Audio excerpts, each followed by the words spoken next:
இன்றைக்கி நம்ம ஒருத்தர் கூட பேச போகிறோம். இவங்க வந்து ஒரு ஸ்மால் என்டர்ப்ரனராக இருக்காங்க. பேர் மணிகண்டன். இப்போ அவங்க நம்மளுக்கான ஒரு சில விஷயங்கள் சொல்ல போகிறாங்க.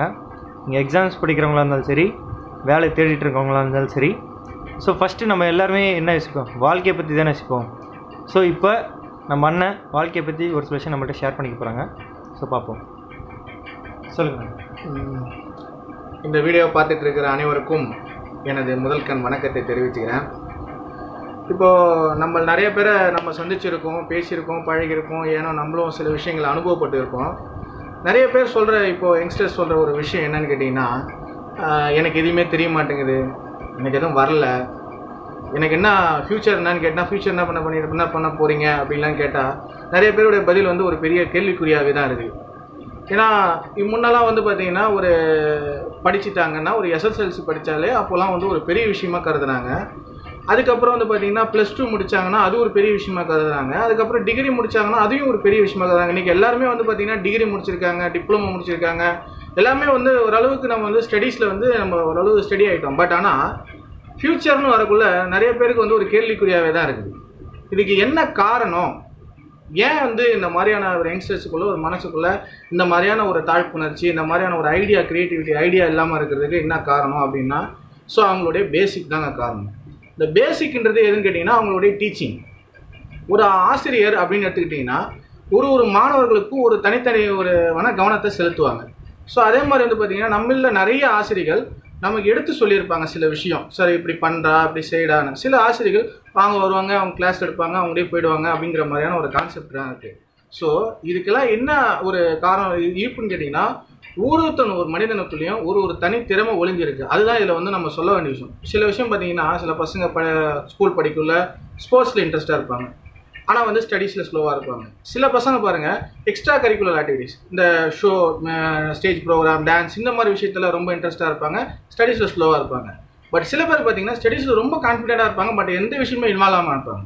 ஸோ இதுதாங்க நம்மளை பிரிக்கிறது. எதுக்கு சொல்ல வரேன்னா, இப்போ உங்களுக்குள்ள ஒரு திறமை ஒளிஞ்சிக்கிட்டு இருக்கும். ஸோ எப்பயாவது நீங்கள் ஒரு ப்ரோக்ராம்லாம் நீங்கள் பார்ட்டிசிபேட் பண்ணியிருக்கலாம், ஒரு ஸ்போர்ட்ஸில் நீங்கள் பார்ட்டிசிபேட் பண்ணியிருக்கலாம், இல்லை வந்து ஸ்கூலில் ஒரு பார்ட்டிசிபேட் பண்ணியிருக்கலாம், ஒரு கிளாஸில் ஃபஸ்ட் ரேங்க் எடுத்துருக்கலாம். ஸோ ஃபஸ்ட்டு நீங்கள் வந்து லைஃப்பில் முன்னேறணும், உங்களுக்கு என்ன தெரிஞ்சிருக்கு, உங்களுக்கு என்ன தெரியும் அப்படின்னு நீங்கள் முதல்ல அனலைஸ் பண்ணணும்.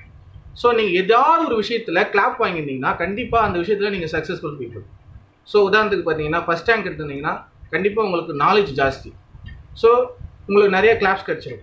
அதே மாதிரி நிறைய ப்ரைஸஸ் வாங்கியிருக்கீங்க, ஒரு ஸ்போர்ட்ஸ்லையோ இல்லைனா ஒரு எக்ஸ்ட்ரா கரிக்குலர் ஆக்டிவிட்டீஸ்லையோ நீங்கள் வந்து நிறைய ப்ரைஸ் வாங்கியிருக்கீங்கன்னா உங்களுக்கு கண்டிப்பாக வெளி உலகத்தை பற்றி ஆர்வம் அதிகம் இருக்குன்னு அர்த்தம். ஸோ நான் படிச்சுட்டு வேலை இல்லை, நான் என்ன பண்ணுறது, நான் போனால் அங்கே வந்து இன்டர்வியூவில் வந்து கஷ்டமாக இருக்குது, ஜாப் கஷ்டமாக இருக்குது, என்ன செய்யலான்றக்குள்ள உங்களுக்கு பிடித்த விஷயங்களை நீங்கள் செலக்ட் பண்ணிக்கிங்க. ஸோ அது எனிவேர் எந்த ஃபீல்டு வேணாலும் இருக்கலாம். உங்களுக்கு பிடிச்ச ஃபீல்டு சாஃப்ட்வேரோ, ஹார்ட்வேரோ, இல்லைனா உங்களுக்கு பிடிச்ச ஒரு மெக்கானிக்கல் வேலையோ, இல்லை ஒரு சின்ன வேலையோ பெரிய வேலையோ, வேலையை பொறுத்தது இல்லை, உங்களுடைய ஆர்வத்தை பொறுத்து தான் உங்களுடைய வளர்ச்சி வந்து உங்கள் கையில் இருக்குது. ஸோ இது உங்களுடைய ஆர்வத்தை எப்படி நீங்கள் வளர்த்துக்கலாம், மேன்மேலும் உங்களுடைய ஆர்வத்தை எப்படி நீங்கள் கொண்டு போகலாம் அப்படின்னா ஏதாவது புதுமையாக யோசிங்க. ஸோ ஒரு ஜாபில் நீங்கள் இருக்கிறீங்க, எது XYZ எனிவேர் ஒரு ஜாப் இருக்கிறீங்க. அந்த ஜாபில் வந்து பார்த்தீங்கன்னா குறைஞ்சது ஒரு 20 பேரோ 30 பேரோ 50 பேரோ எத்தனையோ பேர் வேணாலும் இருக்கலாம். பட் அந்த ஜாபில் நீங்கள் டாப்பராக வரணும். அதுக்கு என்ன நீங்கள் ஸ்டெப் எடுக்கிறீங்களோ அதுதான் உங்களுடைய வளர்ச்சி. இந்த வளர்ச்சி நீங்களுடைய ரிஃப்ளெக்ட் உங்களுடைய இன்கமில் இருக்கும். நீங்கள் ஏதாவது 10 பேர் செய்கிறதே சராசரி செய்கிறதையே கொஞ்சம் மாற்றி யோசிச்சு, ஸோ இப்படி பண்ணால் நல்லாயிருக்கும், இப்படி செஞ்சால் நல்லாயிருக்கும், இப்படி பண்ணலாம் அப்படின்ற ஒரு ஐடியாவை க்ரியேட் பண்ணி ஓனாக நீங்கள் இன்ட்ரெஸ்ட் எடுத்து அந்த ஜாபை நீங்கள் வந்து மேன்மேலும் மெழுகுபடுத்தக்குள்ள உங்களுக்கான வளர்ச்சி இப்போ ஸ்டெப் பை ஸ்டெப்பாக உங்களை நீங்களே ஒரு ஷைன் பண்ணிவிட்டு லைஃப்பில் முன்னுக்கு வரலாம். இது ஒரு ஸ்டெப்பு.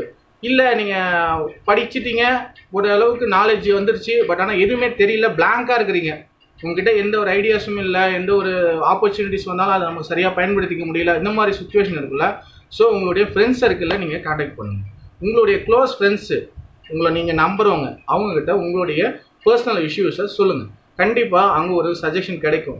பட் அந்த சஜஷனை வச்சுக்கிட்டு அப்படியே காதோடு கேட்டது மட்டுமா இருந்துறாங்க. ஸோ அதை நீங்கள் மேன்மேலும் அந்த சஜஷனை வச்சு என்ன பண்ணலாம், என்ன செய்யலாம், அடுத்தது என்ன கொண்டு போகலாம், இப்படிங்கிற மாதிரியான ஒரு கான்செப்டை யோசிச்சிங்கன்னா கண்டிப்பாக ஒரு லைஃப்பில் ஒரு சக்ஸஸ்ஃபுல்லாக இருக்கும். ஏன்னா ஒரு சின்ன ஒரு தூக்கணாங்குருவி கூட கேள்விப்பட்டிருப்பீங்க ஒரு கதை. பார்த்தீங்கன்னா அது ஒரு சின்ன குருவி, அதுக்கு இருக்கிற 2 அறிவு ஜீவன் தான். இருந்தாலும் அதோடைய ஒரு தூக்கணாங்குருவி கதை கேட்டிங்கன்னா, ஒரு தூக்கணாங்குருவி கூடு வந்து பார்த்திங்கன்னா சராசரி 5லேருந்து 6 கூடு வரைக்கும் கட்டும். ஸோ இந்த குருவி கூடு கட்டுது இல்லைங்களா, இந்த குருவி கூடு வந்து பார்த்திங்கன்னா ஒரு குச்சிகளாக சேகரித்து ரொம்ப கஷ்டப்பட்டு ஒரு கூடை கட்டும். இந்த கூடை கட்டிட்டு ஒரு பெண் குருவி அழைச்சிட்டு வந்து காமிக்கும். ஸோ அந்த பெண் குருவிக்கு அந்த கூடு பிடிச்சிருந்தா உடனே அந்த கூட்டில் வந்து 2 சேர்ந்து கட்ட ஆரம்பிக்கும். 2 சேர்ந்து கட்டி அந்த நேரத்தில் வந்து பார்த்திங்கன்னா தன்னுடைய இனப்பெருக்கம் பண்ணி தன்னுடைய இனத்தை வளர வைக்கும். சில குருவிகள் பார்த்திங்கன்னா இந்த குருவிகள்லாம் சென்றதுக்கப்புறம் தன்னுடைய இன்னொரு ஜோடியை ஒரு பெண் குருவி அழைச்சிட்டு வந்து அந்த கூட்டை காமிச்சு அதில் வந்து இனப்பெருக்கம் பண்ணி தன்னுடைய உயிரினத்தை வாழ வைக்கும்.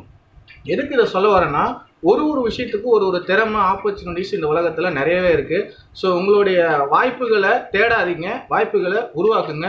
இதுதான் உங்கள் லைஃப்பில் வந்து கண்டிப்பாக ஒரு நல்ல நிலைமைக்கு கொண்டு போய் உங்களை வரும். நன்றி.